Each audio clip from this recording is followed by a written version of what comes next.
What's good, everybody? This is Sean. You're watching On the Fly X. This is Sean, and I'm with my special guest. Y'all know him. This is Gabe, but y'all might call me Mr. Musicality on TikTok.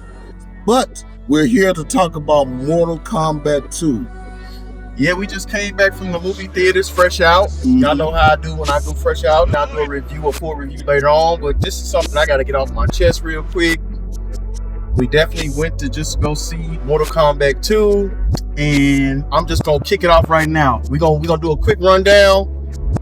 Let me let y'all know right now, this is going to be spoilers. Ain't no spoiler free. This is gonna be spoilers. We're gonna talk about it. We're gonna try our best not to jump the gun. We're gonna try to stay in order as much as we can. But I want to give you my fresh out the movie review on it. So obviously this is the sequel to the 2021 version, where they got your originals, Liu Kang. You got all your heroes from part 1 have transitioned over to part 2. And let's just go off of, this is a quick review, so let's just go off of the story. The story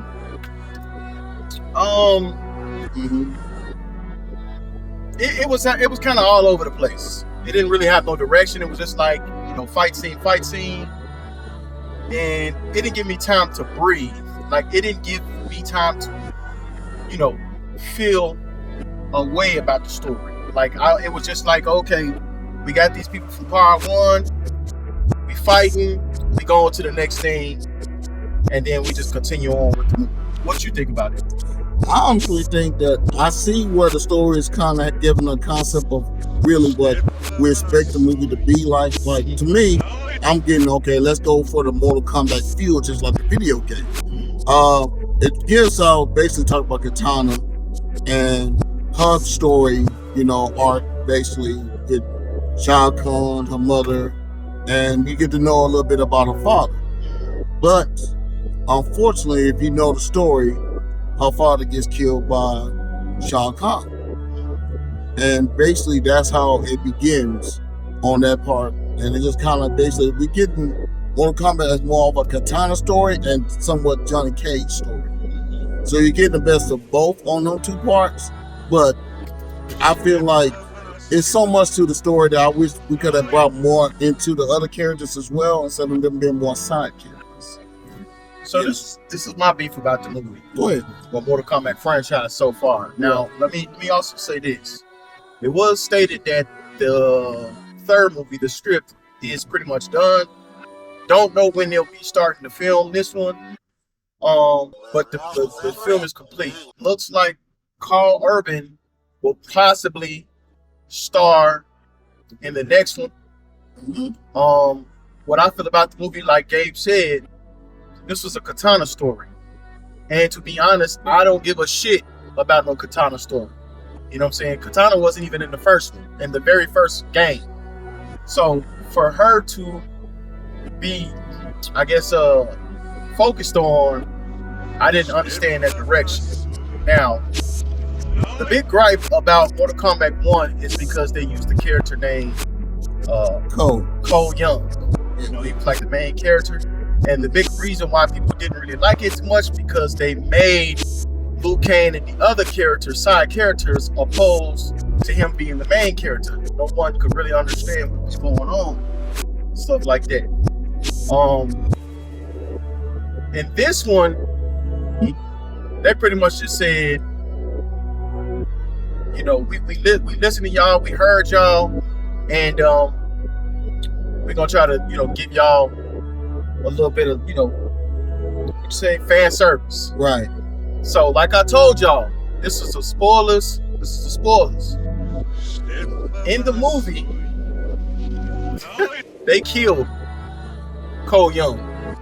Yeah. And I feel bad for his character, because he's not a bad character.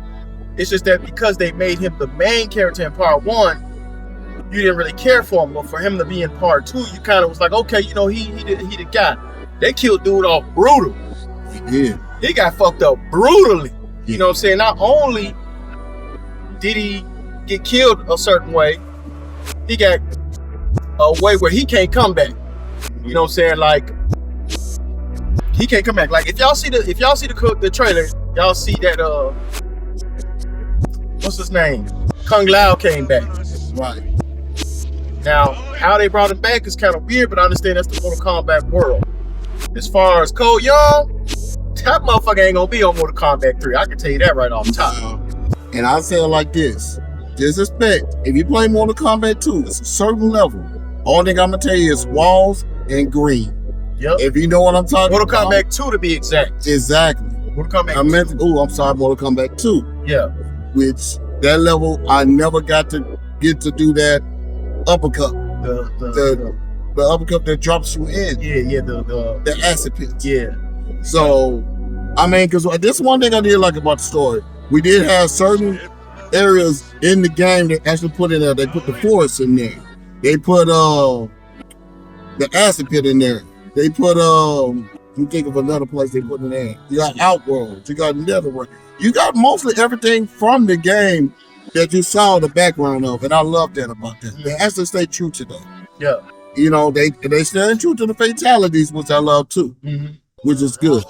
My gripe is, why did it get rid of characters that didn't need to die? Some characters, I understand they deaths, but the main, remember, we're gonna get to that point. We're gonna get to it. I ain't gonna say much about it right now because it's still kind of like overwhelming the way we feel. Yeah. So for those of you who haven't seen the movies, I think you should go see it before you watch the rest of this.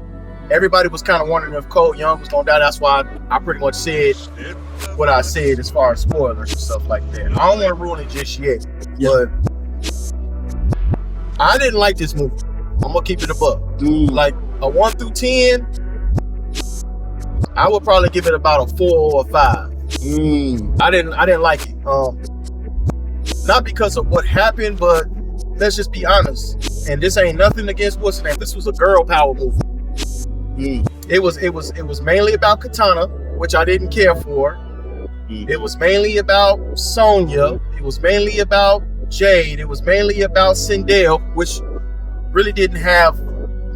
She didn't have use in this movie. Like they could have not even used her. Yeah. And let me be honest about Shao Kahn. He really kind of weak. It's something in the movie that kind of made him immortal, which on 3 different occasions he could have died easily. Oh yeah. You know, the part when he fought Cole Young, the part when he fought Liu Kang, and the part when he fought Jax. And Jax too. So there's 4 situations. Well, Katana, you know, whatever. Yeah. We're gonna leave that part out. But Jax, Liu Kang, and Cole Young, they all at some point fought Shao Kahn. And in all of those scenes, Shao Kahn could have been gone. Like he could have been out of there. Now, I know Shao Kahn is supposed to be super duper strong, but he seemed like all of the main characters from the last movie was, I ain't gonna say a lot stronger than him, but they were able to compete. Like if he didn't have a certain thing on him, this movie would have been over with quick. It probably would have been over with in the first 20 minutes. True. And I just didn't understand that on the let's just say the underworld side, they only use what, two, three people? Like I thought they would have used more characters. Like they had the bad guys. The bad guys were Shao Kahn, Katana, Jade. No, Shubat. Yeah, but he really rolling.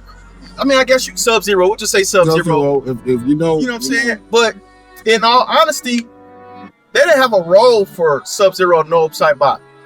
He was just there. It was like they felt. I guess they felt like, okay, this wasn't enough. We'll add that in there. I felt like the Scorpion. Oh, let me also add that Scorpion and Sub-Zero / no Saibot. That was just a throw in. That was just something to throw in. Right. Like, we're going to add this to the movie. I don't even think that was a part of the original script. Because it didn't seem like it fit, and they just put that in there to kind of add more fights to it. You know? And almost forgot, I'm sorry to cut you off. Yeah, go ahead. Oh, we almost forgot Baraka. Remember, he wasn't a bad guy, though. But he's supposed to be a bad guy, which is crazy. Yeah. He's a villain. You know what I mean? A slave to Shao Kahn. Yeah. But you know, they did do some change-ups.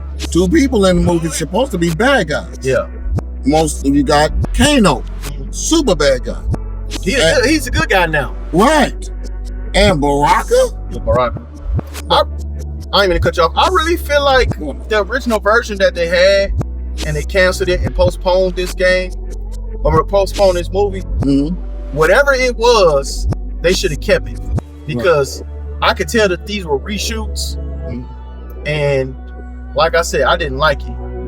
Oh yeah, they had Kung Lao, but he got brought back from the dead as well. I wouldn't even really count him as a villain, you know. Mm-hmm. But you know, and we got just a quick one. But go ahead, just go in. Just give me your idea of the movie and all that stuff, and we'll continue other stuff later. Yeah, because we almost forgot the wizard. I can't think of his name. Bald White. Quan Chi, yeah. And Quan Chi was in the movie. Didn't do no fighting. Yeah. But he even had a role in the movie. He had a role. Yeah, so what I'm saying is gonna be this. You know what I'm saying? He had a role in this movie. Yeah. And I can understand why they used him. Yeah. But I would think he should be fighting too, because he was a fighter in the game. Yeah. Well, he's more of a sorceress, but like you said, it should have been some type of fight. He is a good fighter. Right. But I don't understand why I seen some posts where people were saying, "Oh man, this is a good movie, man." I don't think so. I'm gonna be honest with you. I thought the first one was better than this one, just to be honest. Yeah. You know, they had more meaningful fights. It had more weight upon it. Yeah, good. And it was just like, okay, this feel like a Mortal Kombat movie. This just feel like a journey movie, like something, like my boy said, it just felt like something where it was fan service and it was like, not cosplay, but it was just like, whatever. But anywho, we're going to continue this conversation. I want to hear more from my boy Gabe. I got to go make a run. Right. But other than that, y'all post your comments down below. Well, before we go, what you got to say? Well, like I said, for anybody that's a Mortal Kombat fan, like I am and Sean is, they do have certain elements in there that are really dope. Like, for once, the Johnny Cage fight, they actually had them dazed and confused and about to die, whatever. That was cool. I like that they added that in there. I like the stages. I like the fatalities. The Kung Lao and Liu Kang fight was the best fight of the movie. Like, they were really back to fight. Yeah, so that was good. So I'll give them points on that. Like I said, it's certain things that you can say, but like, okay, they should have added that. Why they didn't add that? They took away that, and they put some more characters in the front when they're supposed to be side characters. So they flip it. So, like I said, Sean give it, it's like I like it, I don't love it. I think if they, in the new direction of 3, whenever 3 comes out, I hope they get it right with that, because we already know when it comes out with 3, they're going to have to get all these characters, all the characters that need to be added to it. Like, we need more people from Mortal Kombat. And one other thing I did like, they had with the tournament, they had 4 flames. Every time a flame went out, that means the fighter was gone. Kind of like a tournament style, which was cool. So I give the movie, in my opinion, a 6.5 out of 10. 6.5. Only because of the backstage, like the background areas, the acid pool area, the pit with the spikes in it, which we all know from Mortal Kombat 1 and 2. When you uppercut somebody, you fall in the pit and the spikes come out. That was cool. And the forest was in there, which would have been night when the forest was there, but it was the forest. Yeah. So the fatalities gave the movie a great thing to me, and they did give y'all fan service for a lot of those stuff. I just hated that had the movie Johnny Cage was a coward. Just to keep it real, Johnny Cage was a coward. So expect, okay, fight Johnny, fight. No, Johnny gonna dodge and dip and dodge, and don't really show his powers till the end. That just give me Mortal Kombat 1 feeling where you got, all right, we can't do this thing, but I need a fireball or something. We didn't get that to the end of Mortal Kombat, the first movie, the original first movie. So that's what it felt when I watched Johnny Cage do his thing. But other than that, man, if you're a Mortal Kombat fan, you are going to have some critique about the movie. But to me, the backgrounds, the jokes saved it a bit. Kano saved the movie, in my opinion, which is shocking, because Kano was hilarious in the first one. Mm-hmm. He was stupid as hell on the second one. Oh, and they didn't put the little metal thing on the side, which I was like, well, we don't have that. Yeah. But hey, it is what it is. Anywho, we're gonna finish this conversation later on. You'll probably get 2 videos tonight. We'll just see, maybe 3. And other than that, y'all post your comments down below. I'll catch y'all on the fly. Peace.